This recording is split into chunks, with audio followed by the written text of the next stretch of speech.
So may bibili ng 1 kilo mga idolo. Mag kakalap kukuha si JR ng pang 1 kilo mga idolo.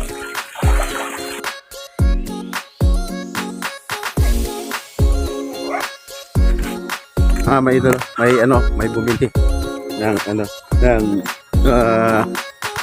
kilo lang. So ayos na rin yan mga idolo, kahit tatlong kilo isang araw. Maganda na rin maganda na rin kita sa isang araw. So at least nasa market price ka.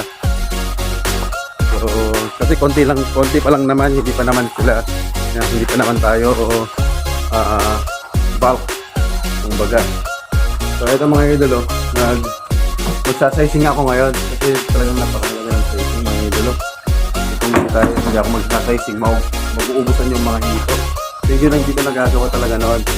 So ngayon at meron akong extra pan, ay magagawa ko na. So yung pinag-harvestan natin, lagyan ko na ng tubig, na-prepare ako na maigi. So most likely dito ko na ilalagay yung mga undersize. So may mga oversize na yan mga idolo. So yung mga oversize yun ang ilalagay ko ulit sa earthen pan para mas maganda yung nature nila, mas makadalas silang mga bilis ng lumaki. So kagandahan din doon, may aerator. Yung pang isang parang aerator na may continuous water, may hangin siya. So yun din ang isang problema ko dito, kaya hindi ko nagagawa yun kasi wala akong pang continuous water.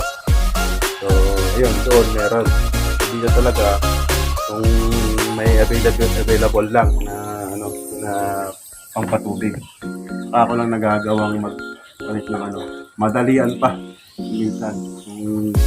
Minsan inaabot ako ng minsan gabi. So ayun mga idolo, ayun magagawa ko na ngayon, makakapag-sizing ako ngayon dito mga idolo. So ayan, at yung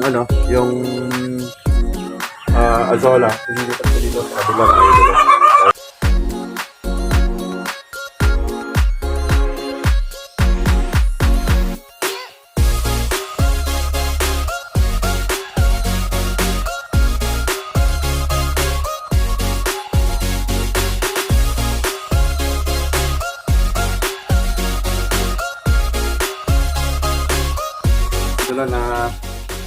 Na natanggal ko na yung mga azola ulit. So ayun, itong mga yung mga isda pala dito mga idol, mag-performance this December. So mabilis yung paglaki nila nung una, kasi nga yung nung naubos yung tate na feeds, yun talaga. So best recommended talaga yung tate when it comes to feeds ng dito. So very credible din talaga ang tate mga idolo. So ngayon na naubos, so balik ulit ako sa mga available dito na feeds. So most likely yan, taga-taga lang muna mga idolo. Pero may mga malalaki na dito. Obviously may mga malalaki na. So nung 2 months na nag-train ako, mukha akong tatlo na malalaki. Sobrang laki nila. 2 months pa lang yun. So ngayon may marami naman. So ang alam ko kaya sobrang lumalaki yung mga yun, kasi yun nga, kumakain sila ng mga kapwa nilang dito. Kaya napapabilis yung laki nila mga yun. Kasi carnivore yung mga yung mga ganitong isda rin yung talagang kumakain sila ng kapwa nila. So yun, yung mga iba talaga nagpapakain ng patay na manok para mabilis na lumaki. Yun, ginagawa talaga nila yun. Kotsa, ganun. So hindi naman natin sila mabilis, lalo na sa mga malaking ng ganito. So ayun mga idolo, kakain muna ako, hindi pa ako nag-agahan. So iaayos ko lang muna to. So hopefully mamaya rin mag-sizing na ako mga idolo. Ayan, kain muna ako. So ayan mga idolo, balik ako sa trapan kasi may bibili ng 8 kilo na naman mga idolo. So ano daw, lima na magkakasama 5 kilo tapos isang kilo, isang kilo pala. Ayun, so ayun, exciting. So ayun, meron na tayong mga konting mga market mga idolo. Ayan, pwede na, pwede.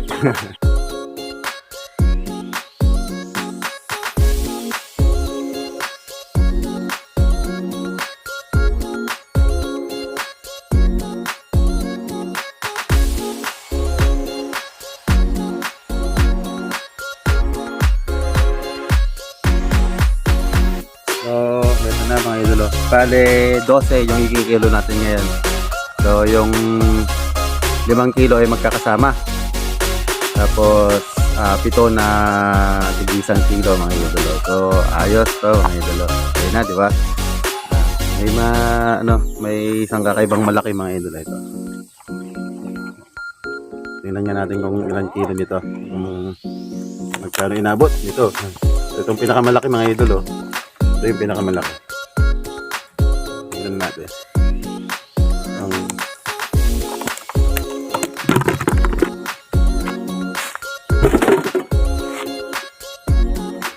So, almost kalahati siya mga idolo. Isang piraso pa lang yan. Yan, kalahati nga. Kalahating kilo, isang piraso. Ayan, mga idolo. So, yan, sasama natin sa 5 kilo na kukunin. Mga idolo. So, yan ang kagandahan dito pag ganito. So, hindi naman talaga natin pag ibebenta natin kasi ng ng market ay ng presyong magtitinda, mura lang nila kukunin mga idolo. So, at least dito makakapagbenta ako ng market price. Para at least mayroon na akong sa ngayon meron na akong daily income mga idolo. So ayos na kahit yung hard work pay off sabi nga mga idolo. Ito, magkikilo lang ako.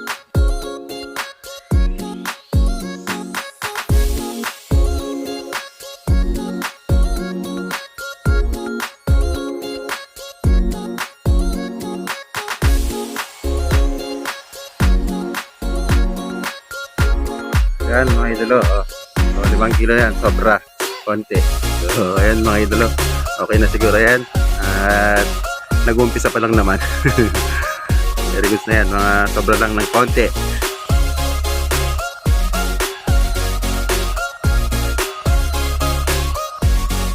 So ito naman mga idolo, sobra rin 1 kilo. Ayan. Para mga suki natin na mga yan sa mga susunod na mga araw. Yan mga idolo. Bali 7 na tig-1 kilo mga idolo ang kukunin nila.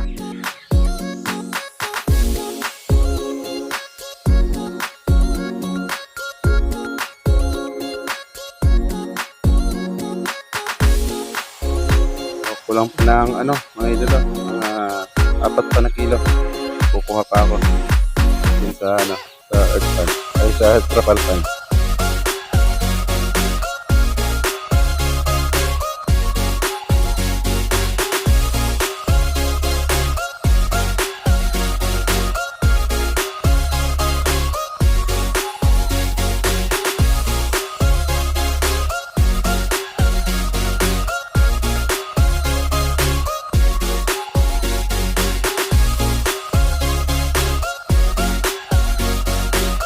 So ayun yung 12 kilos mga idolo, pasensya na sa sa mga plastic at mga yan, recycled plastic yan, pero okay naman ngayon mga idolo. So yung isa plastikan ng karne ng manok, pero hinugasan naman ni auntie yun. Kinuha ko sa kanila, hiningi ko. So ito, may mga naiwan, balik natin ulit yun mga idolo, at para may mga susunod pang bibili. Ayun. Tapos mamaya doon na tayo sa isingan ng mga dito sa concrete pan. So nga pala mga idolo, mayroon akong iniwalay, nakalimutan ko pagkita. So ito yung traits ng mga hito mga idolo. Ayan o. Nagkakainan kasi mga yan talaga kapag ganyan na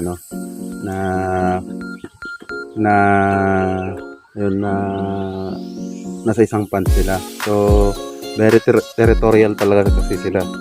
So ayan, iniwalay ko na yung isa.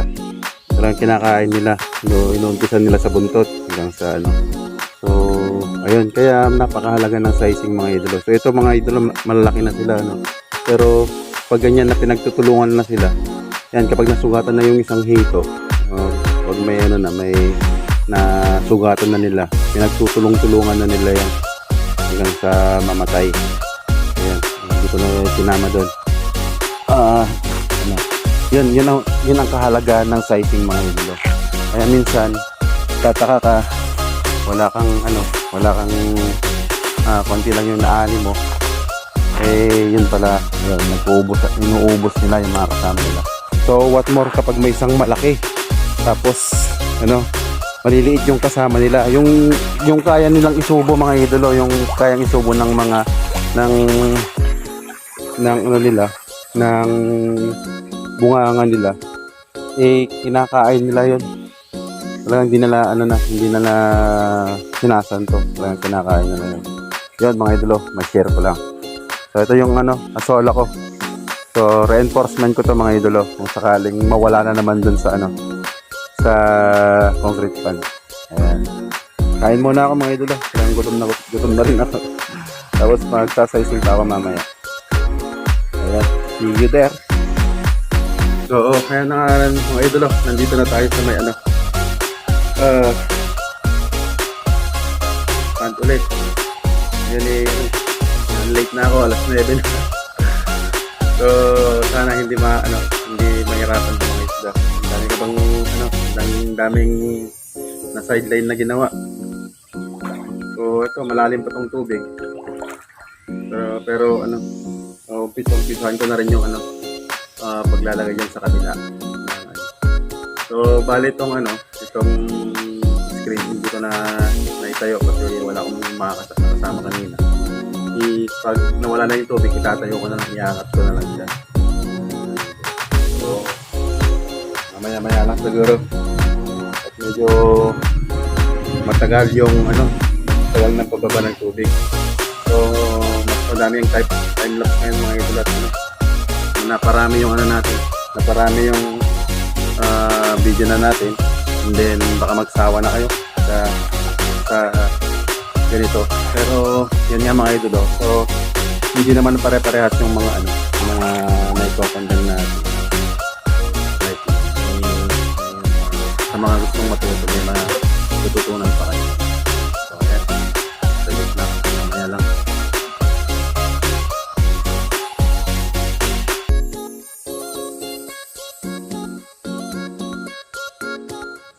So ayan mga idolo, medyo tumataas na yung sikat ng araw. So umpisahin ko na rin mag sort. So ayan, at baka may stress tong mga hito kapag mataas na yung sikat ng araw mga idolo. So ayan. So about pala dun sa pagpapakain ko ng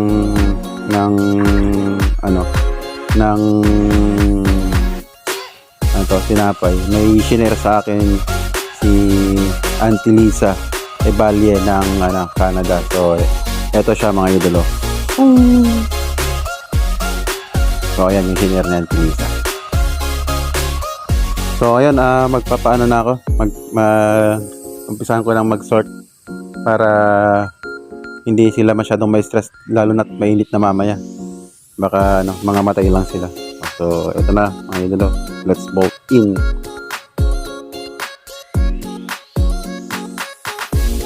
So ito ang sample ng mga idolo. Oh, ito na ang laki nito. So ito pwede nila lang kainin ang mga ito. Ang mga maliliit, ang mga to. Ito, pwede nila lang kainin 'yan. Ito yung mga majority size.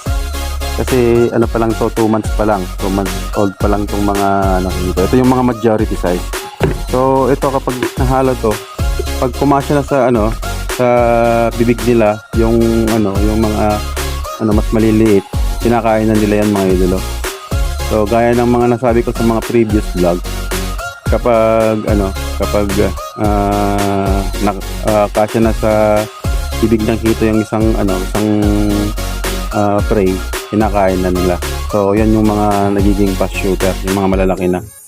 So ito mga idolo, ilalagay na kasi halos kasize din to ng mga ano, mga hinarvest natin na ano, hindi pa pwedeng ano, sa market. So ito ilalagay ko doon sa ano, sa earthen pan mga idolo. So most likely pwede din to sa mga ano, sa December last week siguro pwede na. Ayan mga idolo. So ito ang kahalagaan ng sizing mga idolo. Ito hindi ko talaga nagagawa to mga idolo. Hindi ko talaga nagagawa dati kasi dadalawa lang tong pan ko. At yung ano, yung trapan natin eh medyo ang bagal talaga ano, ang bagal ng paglaki ng mga hito. So ayun, meron akong alternative. Yan, pwede nang mag-sizing.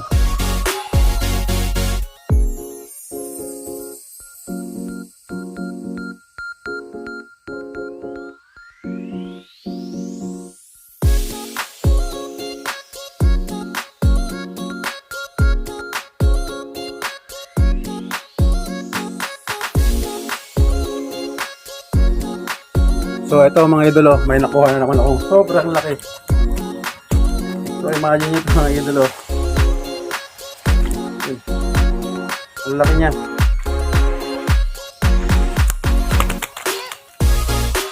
Oh. Diba? Ang laki mo yun, no? Ano pa lang ito?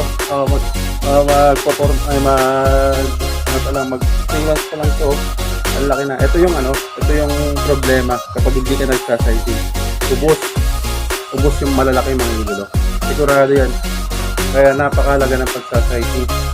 Hindi ko talaga nagagawa ng meron akong ano. Yan, hold ko. Ito, no? Grabe, ang laki.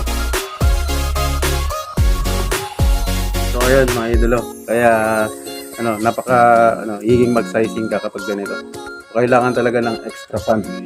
Kapag ganitong mga kapag hindi ka hobbyist, kung talagang seryoso ka sa ganito, talagang magsasizing ka na magsasizing.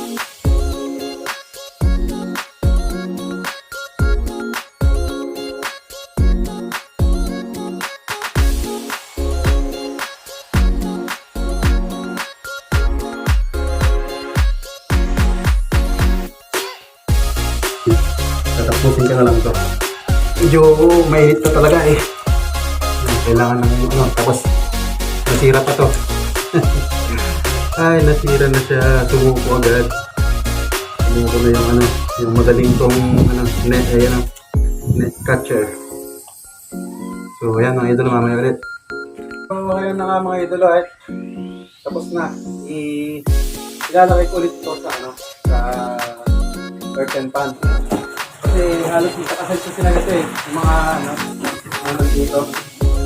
So yan, madalag yung population yung nandun. Hopefully, by December, okay na mga ito.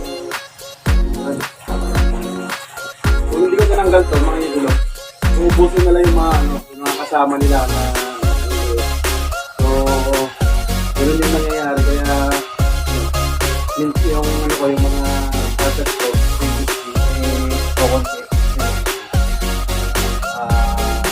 madadali ng predator. Kasi minsan kami namadali ko rin kasi wala akong kasama. Pag ganun na ginagabi na ako, hindi ko na alam ito na photo. Wala na ito lang, ilagay lang natin doon sa pan. So ayan na nga mga idolo, at idadagdag ulit yung nakuha natin doon. So hindi na ako hindi ko na i-video yan, i-vlog. So I would like to take this opportunity to thank you to those people who supported me in this journey of mine. My Auntie Lisa from Canada. So thank you very much, Auntie, for your advice. to my family, to my dad and my mom, Stefania and Edelia Baksa. Thank you very much, mom and dad. To my wife, who is my number one enemy and my number one criticize. So thank you very much, honey. I love you so very much. To those people who supported me, like my cousin Tim Tocayo, panoorin niyo yung mga vlogs niya. Si Donald Castillo, yon. Si F. Ganadin, yung pinakasikat na kakilala ko na vlogger. So yun, thank you ba guys for always supporting my channel. To my team Eagle family, thank you very much for the support. To the team Salon Pass especially, Team Organic, thank you for nagpapasalamat ako sa inyo. Kahit hindi nyo ako kilala personally, hindi nyo pa ako nami-meet personally, ay tinutulungan nyo yung yung channel ko, mga YouTube. So salamat sa lahat-lahat at pagpalain nawa kayo ng Panginoon. At salamat at so hindi ko tinitingilan tong journey ko na to na mag-share at magbigay ng kaalaman na experience ko, mga idolo. So thank you very much. Ang lagi kong sinasabi ay yun nga, kayo lagi ang aking idolo. God bless po sa ating lahat at napakabuti nyo. Amen.